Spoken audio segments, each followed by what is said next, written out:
never deserve the power you were given. I am Gaul, and your light is mine.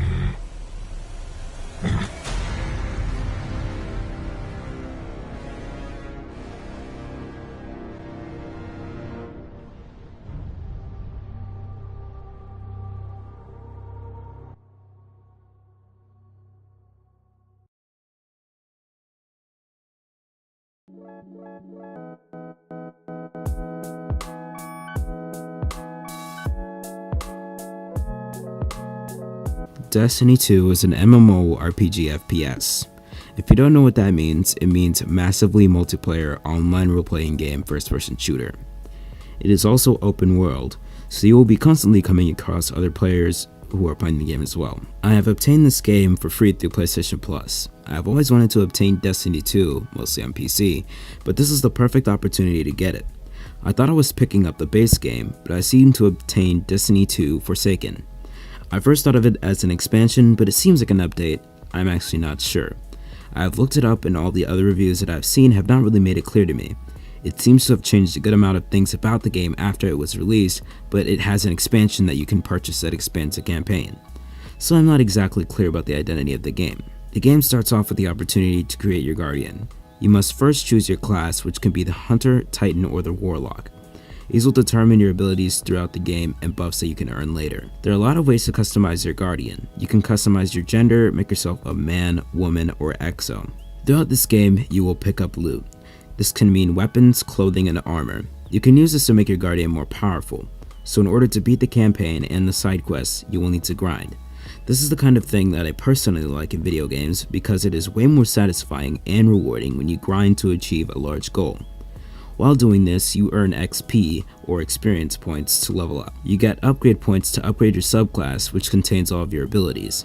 You use the upgrade points to purchase new abilities or passive traits. The subclass also contains your super, which you can use to get yourself out of situations, or to use as a strategy to doing damage to one of the bosses you come across. Missions are missions. The campaign missions are related to the story, and the adventure missions are usually small quests. Missions do vary.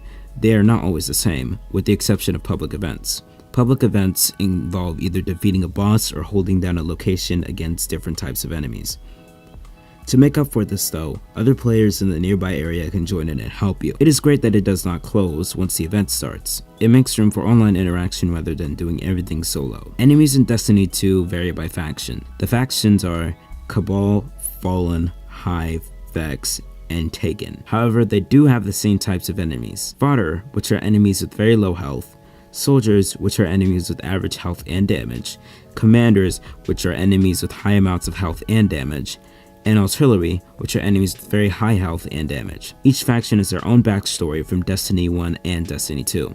The online feature of this game is great for the most part. In my experience to games similar to this, it was way more interactive because each mission was easier to do with multiple people instead of just going solo. In Destiny 2, it is possible to go throughout the entire game by yourself without breaking a sweat. You aren't required to play with people, which can make such an interesting game boring in a matter of 10 seconds. Playing with friends seems like it would be fun, but unfortunately I have no friends that play this game. There are other social places where you can interact with other players. There is also a pathway to your vault, your mail, etc. Crucible is also located here, which allows you to play against other people. Here you stand. Your light burns a path before us, and on that path I see many battles ahead of you. Battles only you can win. This game has amazing graphics. The shaders combined with HDR gives this game a great look. The game even looks better on PC, however that is not the platform that I am reviewing. The textures are a bit lower quality, and you especially notice when you're up close to an object. This does kind of ruin it because it looks great when you're looking upon a vast landscape, but then the closer you get, the worse it looks. This game series seems to have a history of releasing DLCs for purchase at larger prices. One of the expansions and an annual pass costs $34.99.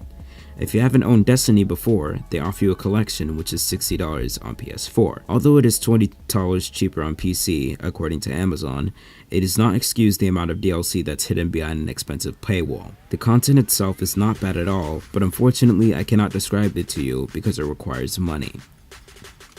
Overall, I give this game an 8 out of 10. I love the game, other than the fact that you have to empty your wallet to experience the game in its fullest potential. It's fun and also fun to interact with other people. This game has a deep lore, but I leave that to you. Hope you enjoyed the review, and I will see you in the last one.